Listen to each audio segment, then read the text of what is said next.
And I started sharing with him how when I was younger, when I was a teenager, I had a family member that took advantage for probably a good 2 or 3 years.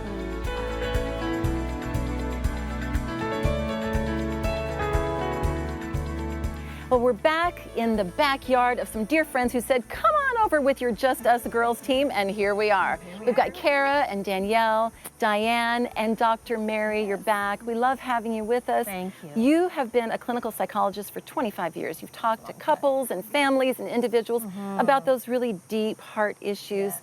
And so that's why we're really glad you're here with us today. Thank you. And today we're going to be talking about something that we all deal with in marriage, and that's the baggage we bring with us Yes. into our marriage, especially if we've had past abuse before getting married. That's right. And I think when we grow up in the Christian world, the word abuse just seems so far away. That could never happen to me. My parents loved me, and yeah, they made a few mistakes, but no, absolutely there was no abuse. And I find sometimes I see young women becoming very naive, falling into situations where they aren't realizing that they're meeting men who don't treat them well. So abuse can be physical, emotional, psychological, financial, sexual, any way times that a woman is being treated as less than or with disrespect.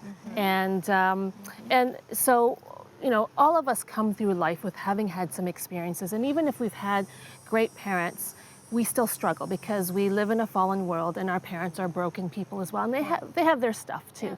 So for example, in my family, my dad, he was a dreamer, and he was always chasing the dream. Whether it was to be a doctor or a pastor, but he was always busy. He was never around. And the only time I saw him was when he was criticizing me or punishing me. He really wasn't around to affirm me or make me feel like I was special. So guess what? Out of that came a real abandonment issues, rejection issue. I didn't feel beautiful before guys. And so when I finally found my husband, I thought he was going to be the one. He is going to love me unconditionally. He's going to be there for me 100%. Exactly, just like a savior. Yeah. And I honestly believed it. And when he failed me, which you learn very early on he will, because he's human, he can't do it, then I kept projecting onto him blame and blame. And I was angry for the first few years of our marriage because I had wanted from him what my daddy issues created in me. So that's something that I know, having talked to many women, that's something that whether you've had overt abuse or just abandonment or just some struggles with your family of origin, that it has led to some, challenges in your marriage. So, I don't know, Diane, if you are open to share, but I know that you've had a, beautiful story of redemption, but there's also been pain in that. Absolutely.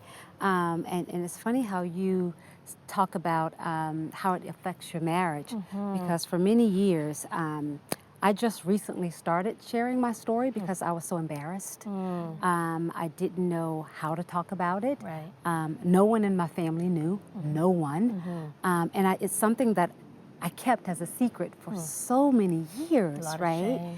And it was a lot of shame. Yeah. And I remember one day, my husband came to me because he could read my body language so well. And he said, something's going on. I don't quite know what it is, but something's off with you, right? And it's because in the program before, we kind of talked about couples and marriage and sex and how to read your spouse's body language.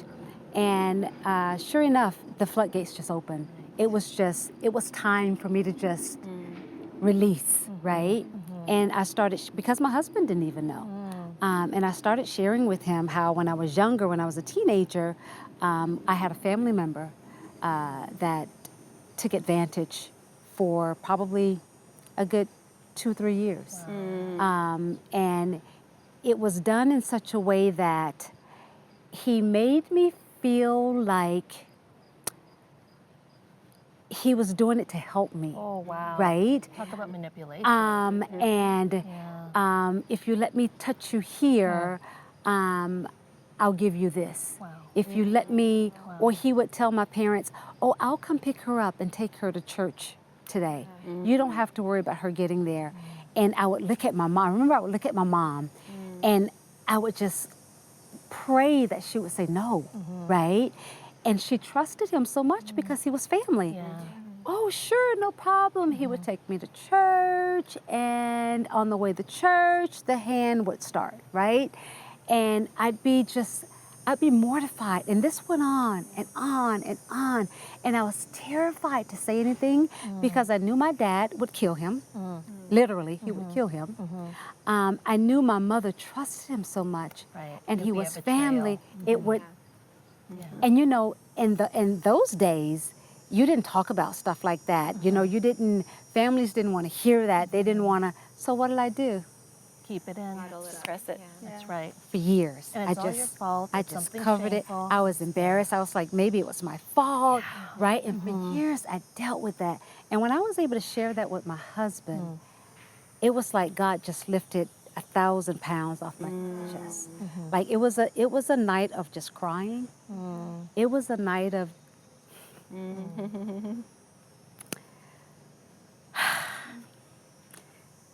I say to myself, I ask myself all the time, had I said something earlier, how many young women would it have saved?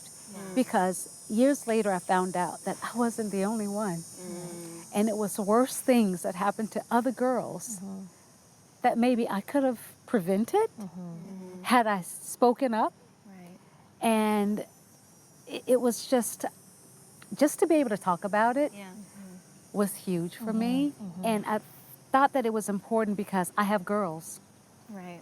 And I wanted my girls to be able to know if anything like this ever happened to you, you've got to talk about it. You've got to tell somebody. Whatever you do, don't keep it to yourself. You have to talk about it because it affects everything around you, your relationship with not just with your spouse, but with your family, with your friends, with everyone. It affects everything. Well, people say that when they've had sexual abuse, it becomes so integrated in their sense of identity as to who they are. And often it'd be words like, I'm stupid, I'm dirty, I'm no good. You feel like you're not Why good would enough. anybody want me? Yeah. So of course you're going to keep that hidden. But you were able to be honest with your husband about it. And it sounds like it was a healing moment It was. for you. It was. Can you indeed. tell us a little bit more about that? After the floodgates opened, and we talked, like my husband at first was speechless. Yeah. Like he was angry. He wanted to go find it. Like it was just a load of emotions that went over him. And then he looked at me and he said, "Do you know how much you're loved? Do you know how much you're loved? Not just by me, but he says, God loves you." And he says, it doesn't matter with me. It changes nothing with our relationship. I love you just the way you are. Wow. Baggage and all, he says, I love you. And we can work through this together. And that's what I needed to hear, right? Because I felt like I'd been keeping this secret for so long. And I didn't want to hide it from him. But I didn't know how to tell him, right? But when that opportunity came to me and I was able to just share with him, and for him to be so accepting, Yeah, the grace that It- you needed. it meant the world to Yeah. me, right? That probably restored your trust as well. It did. To men who are close to you. Yeah. You know, okay, I can share this with you and it's safe. I'm Yeah. safe being this vulnerable in front of you. Yeah, because for years, I would keep my distance around certain men that reminded me of him. Or like even my kids, I wouldn't allow my girls to be around certain people that go to sleepovers. Like it affected everything. It affected everything in my world. While he had no, like the No person that did, repercussions at yeah, all. none, Yeah. zero. You know, Diane, you said earlier, I wish I had have told, I could have saved others, but look at so many people that are going to be watching right now, all women across the country that are listening to you right now tell your story and going to get the bravery to speak up. It's so important. And I think, when you have a cut and you're bleeding, we're all bleeding in some way. And I found for me, marriage was the pressure that stopped up that wound, and at first it hurts, Right. but I needed it to heal. And I thought, for me, the wound was coming from a divorced family. My parents were divorced, and at first I thought I was unscathed, but then I got married, and some of those issues, those wounds started to broken trust. To surface, and I started to bleed a little bit more. And so thankfully I had, just like you, Diane, such a wonderful, loving spouse who just let me heal, and who helped me to heal, and so I thank God for that. It makes a difference. Well, I think one of the key things that both of you are saying is, you know, for the husbands out there, it isn't about beating up the bad guy, fixing the problem, taking away the pain. It's actually just being able to say, I love you no matter what, and we're going to get through this together. It's the presence of their love and their safety with you. It's not because this is your journey, this is your pain, this is what you have to resolve through, and also recognizing, owning, oh man, I know you love me, but I still project my pain onto you. And I know you're not the perpetrator, but sometimes when you touch me, it feels like, and I have to just work through that, and I have to ask the Lord to heal that, right? That's it. Because for so long, you carried that baggage, and you just feel dirty. Like a part of you just feel just unclean. Right? So you're totally right when you say that. And abuse really comes in all shapes and sizes. Sometimes it's as devastating as what you've lived through and what you've lived, and other times it's coming from a background of having been emotionally or verbally abused.